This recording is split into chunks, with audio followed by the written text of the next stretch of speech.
Monkey.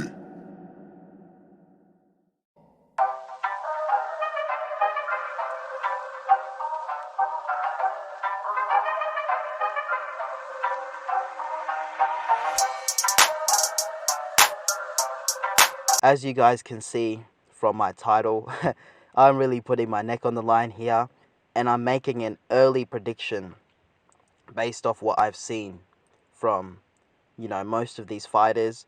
And I'm going to go out and say that I believe that Shakur Stevenson will go down as the best fighter of this era and end up being the number one pound for pound. And I will explain in this video why I rate Shakur Stevenson so highly, and maybe areas he could improve on in his, up and coming fight this weekend, and for future fights, up against the likes of Garcia, Haney, Gervonta Davis, because these are very dangerous guys where if Shakur doesn't tweak his game, he might run into some problems.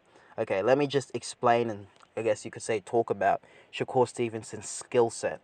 When I look at a fighter like Shakur Stevenson, I believe he is the most technical fighter today. Yes, in all of boxing currently, I believe that Shakur Stevenson at 24, 25 years old is the most technical fighter.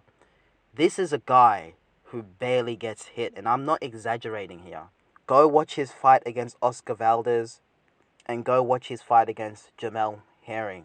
Now, a few people will say that, well, they're not A-level fighters. They'll probably say they're C, maybe low B-level fighters. And you are correct by saying that. This isn't a Gervonta Tank Davis or a Devin Haney or like a Teofimo Lopez.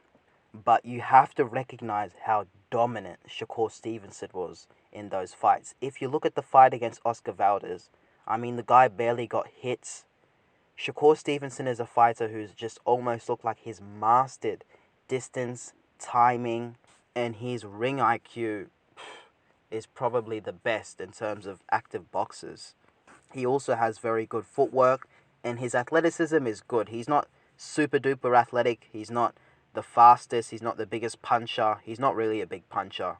He's really going to outbox you rather than knock you out.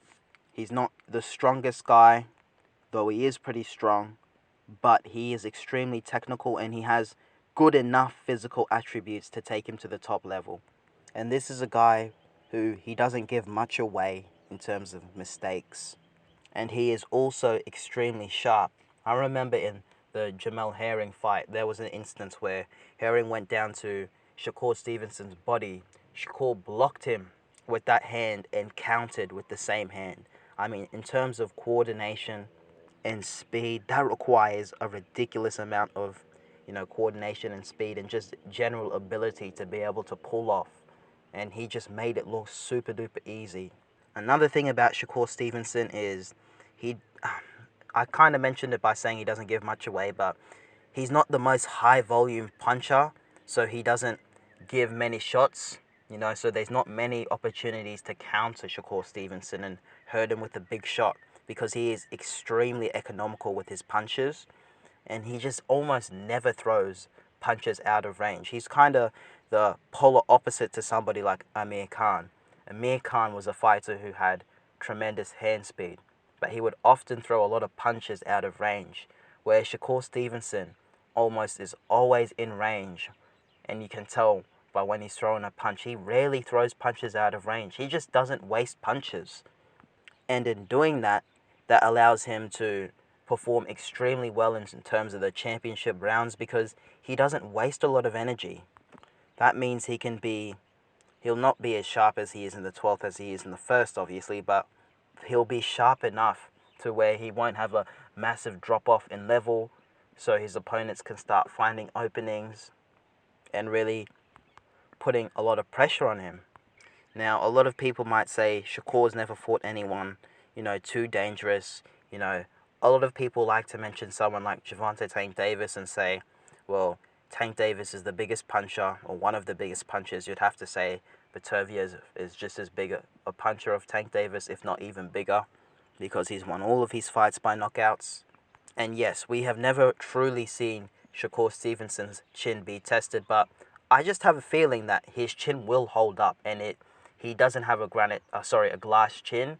In terms of him having a granite chin, he probably doesn't have a granite chin, but most boxers at this level, they don't really have either or. They don't have a granite chin nor a glass chin. Their chin is kind of in between. You know, they're spectrums. They're across the spectrum of having a granite chin or having a glass chin. And I just don't believe that. You know, Devin Haney mentioned this in an interview, and I kind of agree that you can't rely on one big punch to beat someone like a Shakur Stevenson. You're going to need skills to beat Shakur Stevenson. And this is where I'll get onto his weaknesses and perhaps who I believe if someone can beat Shakur Stevenson, and if I am wrong, who I believe could beat Shakur Stevenson and potentially be considered the number one guy instead of Shakur.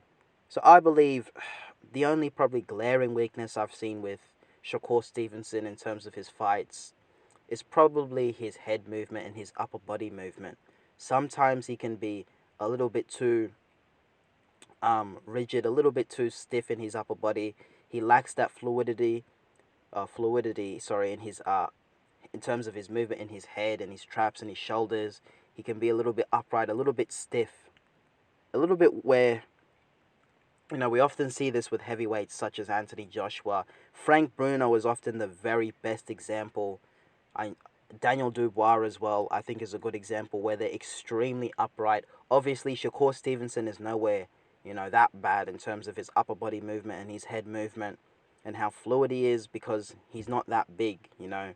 But I do feel like there are a lot of other fighters in and around Shakur's weight class who have a lot more fluidity in terms of their upper body movement and their head movement.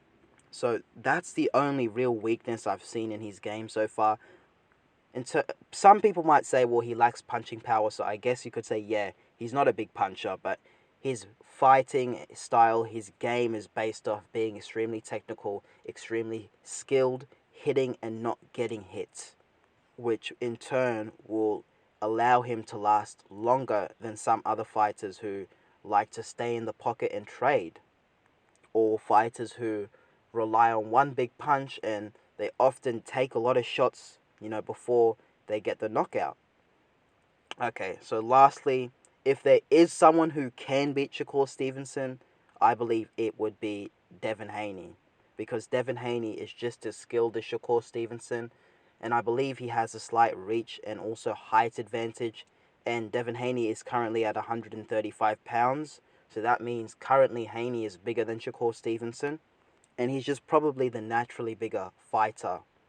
And it's very interesting because if you go on YouTube, you'll see, you know, spar wars between Shakur Stevenson and Devin Haney, and they were very competitive and they were very close. And keep in mind, Haney was about 16 and Shakur Stevenson was about 18 at the time. So Haney, who I think maybe he was shorter and maybe he was lighter at the time, and, you know, had less experience. You know, he was 16 compared to Shakur, who was 18, was in a very, very good technical fight with Shakur Stevenson in sparring. And it is just sparring, but to me they looked extremely sharp. And it just gives us a slight indication of how a fight between Shakur and Devin Haney would play out. Now, a lot of people might say, well, this is a very boring fight between Shakur Stevenson and Devin Haney. Yes, we wouldn't see a knockout. It would most likely, I'm 99.99% sure it would go the distance. But for me, I love very technical fights. I love fighters like Mayweather and Shakur Stevenson who just outthink their opponents, and even Devin Haney who just beats his opponent from pillar to post. We saw what he did to George Kambosos. So because of that reason, how competitive they were, you know, many years ago in sparring, they both would have improved. But now Devin Haney definitely has the physical attributes in his favor in terms of height, reach, weight. And he also would have developed technically, which Shakur would have developed technically as well.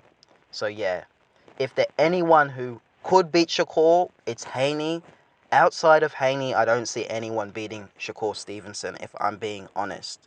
Not Tank Davis, not Ryan Garcia, not Teofimo Lopez, not Lomachenko, none of them. The only fighter I see who could potentially beat Shakur is Devin Haney, but my pick for, you know, the future pound for pound number one and the fighter who will go down as potentially fighter of the decade and the best fighter of this era you know, considering all weight classes, by the way, is Shakur Stevenson. Now, if I'm wrong, I'll hold my hands up. But if I'm right, you know, 5, 6, 7 years, we'll see how his career unfolds. I want the credit for that. Alright, guys, don't forget to like, comment, and subscribe. Alright, peace.